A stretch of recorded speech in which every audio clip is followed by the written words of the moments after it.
Hello everybody, I'm clairvoyant medium Catherine Allen.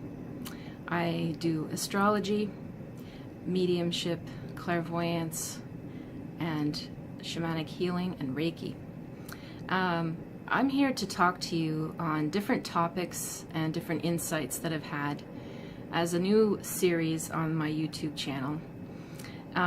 Because as a reader and as someone who helps people with healing, you have an awful lot of insight into life and relationships and choices and metaphysical subjects as well.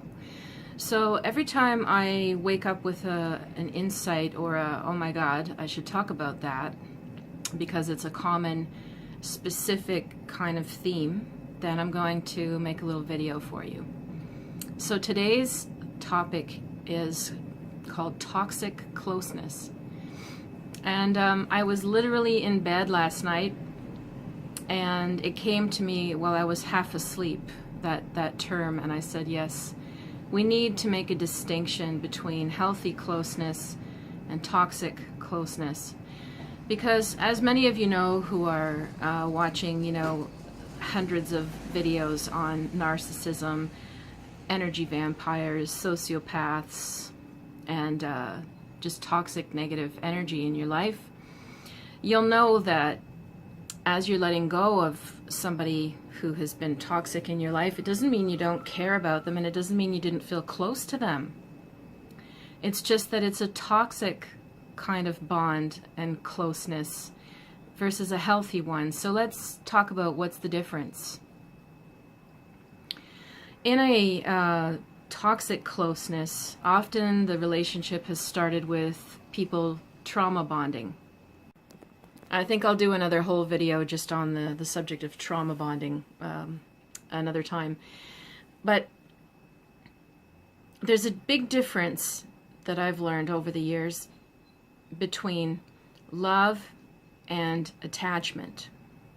So when you're dealing with a toxic relationship, or a narcissist, sociopath, somebody who's really not capable of deep feelings and intimacy and honesty and love, what they're doing is bonding with you through getting you to feel sorry for them, manipulating you and getting a high out of, or an energy boost out of the manipulation of the game. And they're relating to you like an object. So, I can choose any old object. Let's just use one here. All right, here's my jar of sewing supplies. It's an object. I love my sewing supplies. Oh my God, I need my sewing supplies. I need them. Don't touch my sewing supplies. Okay. So, some people relate to people like that. That's my girl. I need her. Don't go near her. Don't touch her. She's mine. Like you're an object, or she's an object. And women do it to men too. It's not gender specific. But if people are relating to you like an object, a thing they need, something to fulfill their wants and desires only, they're gonna be attached to you, yes, but like a thing, not like a person. And this is part of what can cause a lot of confusion when you're breaking away from an unhealthy relationship, toxic person, is you feel an enormous amount of attachment that's gone into this relationship because you have still spent time and energy talking to them, listening to them, trying to make plans. That's another toxic thing, is it's always hard to make plans and compromises with a toxic person. There will always be delays or games, or you running after them, or you being on standby waiting for them. When it's toxic relationship, you're chasing them. So, but still you've put a lot of energy into chasing, or being accommodating, right? Or being around for them, or being on standby. So you have developed an attachment to them still that's very strong. You're probably addicted to them in some way, preoccupied, thinking about them all the time, their life, their time. Is it a good time? What do they want? Do they like me? Have I done the right thing? Have I said the right thing? Is it a good time now? How about now? How about now? And you've spent a lot of time getting attached to them, but that isn't love. That isn't love at all. You know, healthy love and attachment is going to feel so different. It's respecting another person's time and feelings. So when it's a healthy and loving dynamic, it's not hard to negotiate things and talk about things, and it's not hard to make plans, and there's not going to be a big drama if you say, you know, I'm only free at 7 instead of 8 o'clock, so could we meet earlier? It won't be some big stink because not everything's on their schedule, or because they think you're trying to control them by changing the schedule, which a lot of narcissists do. But it's a very unhealthy kind of attachment. And the main thing that I wanted to say about the toxic closeness too is from their angle. You know, I've seen enough of these relationships. Either some have been in my life, but I've seen hundreds of them come to the table with readings. There is also so much confusion as to, well, how does that toxic person feel about me? Did they love me? Did they like me? Weren't they attached to me too? Because, you know, they spent an awful lot of time and energy trying to, usually manipulate in some way or get their needs met. So aren't they attached somehow too? Don't they feel anything for you? And this is where it gets really painful to admit. But they've been attached to you like, I need my stuff, kind of attached to you. It's not about knowing you as a person. It's not about holding you when you cry. It's not about saying, I'm sorry, I wasn't sensitive about this. I should be more careful next time. It's been about them needing something from you, and you're fulfilling it. And if you fulfill it really well, as they say, if you're really good narcissistic supply to somebody, and you're very good at being on standby for their needs, then yeah, they need you. But they need you like a hit of cocaine, or they need you like one more beer. So it's not seeing you as a person, and it's not attaching to you and bonding to you as a whole person. It's bonding to you as an object or a thing that fills their needs. And it's extremely painful to be on the opposite end and have to admit that this person has used you. And yes, they do miss you when you're gone. They miss you like if their beer is missing in the fridge and they gotta go get more. Oh shit, right? I need more beer. I need my beer. And if you pull away from them or walk away from them when you've been meeting their needs, oh boy, that's like withdrawal from an addiction. It's not going to be pleasant for them. So you can definitely trust that they're going through stress without you there too. But it's the stress of somebody missing their substance. Not, I miss her or I miss him. I miss these qualities about them. I think nobody's black or white.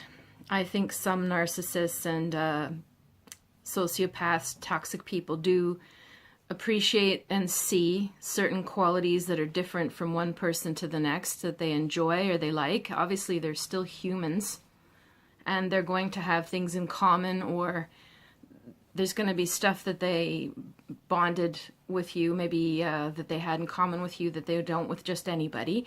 But it doesn't make it love, and it doesn't make it healthy, and it doesn't make it a reason to stick around. So, another part of toxic closeness, as an example I wanted to share, is It might be familiar to you because I find a lot of them operate like this. Let's just paint a scenario, a little quick scenario to show the difference. Maybe it'll be obvious, but just in case, you know, anyone out there listening who's in distress, the more examples that are concrete, that validate you, the better. So that's where I'm coming from. It isn't rocket science, but I'm just spelling it out. So let's take an example.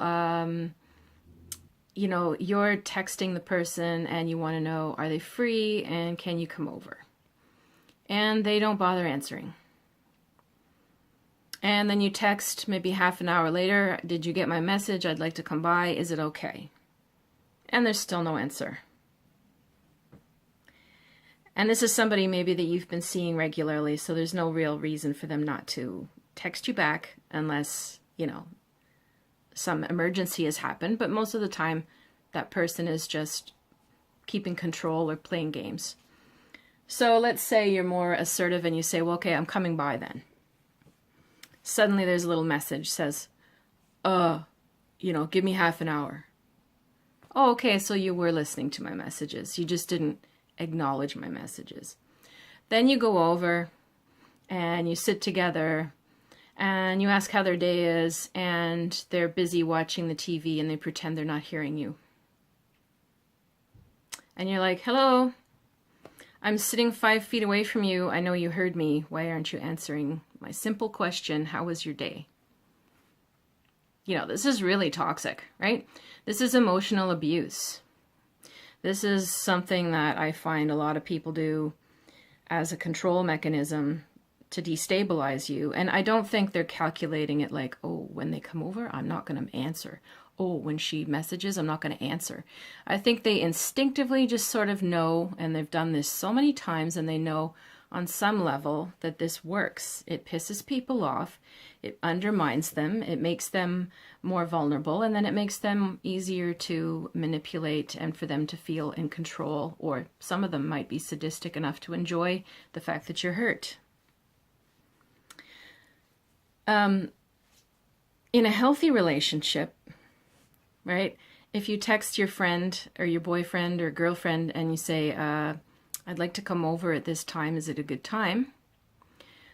A healthy person is going to respond as soon as they can and say, yeah, I would love to see you. When are you free? Can I come can I pick you up somewhere? Or are you okay? Should we buy anything on the way? What do you want to do tonight? Something very nice, right? Something that shows I want to be with you. I want to spend time with you. You're special. You're not going to have to message and chase after them. And if they don't answer, you know, in a healthy relationship, then that's usually a sign of distress. There's you'll know their pattern if they don't answer, that there's something wrong. And to go check on them, that it could be, you know, they could be ill, they could be in a car accident or something happened.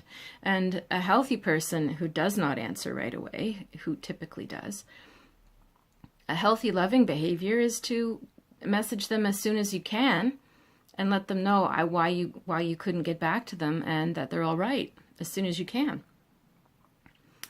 So let's say, you know, you've set your time, you've gone over and you're sitting down and you ask how your day was. First of all, somebody that's loving is probably going to ask you how your day was as well.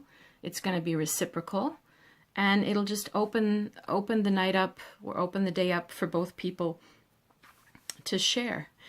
As soon as you get this silent treatment, this I don't hear you right now, this zoning out, you know, not replying, delaying, this is head games. And this is toxic. And the longer you do that with somebody, you're still spending time together. It's just not healthy time. So you'll still get bonded. You'll still feel close to them somehow because you're still in the person's presence and they're still in yours. And you still observe things about each other's habits and character. So you'll that same person who's pretending not to hear you still knows stuff about you and what you're like, and you still know stuff about them because you're observing each other. But that doesn't mean it's healthy. That doesn't mean it feels loving. That doesn't mean you feel close. You're just attached. So the next video I want to come to you with is about specifically trauma bonding. To me, that's what I call it. And it's quite a particular thing that I find people do who are toxic. And it's very easy to get ensnared in. So, as usual, if you would like any more information or you would like help with a reading or some coaching on this subject of anything to do with your relationship dynamics, I'm quite good at it and I would love to help you. So you can reach me at river-rain.com. The website will be below this video, or you can message me, and please subscribe. And if you like it, then please share this video with your friends. Take care.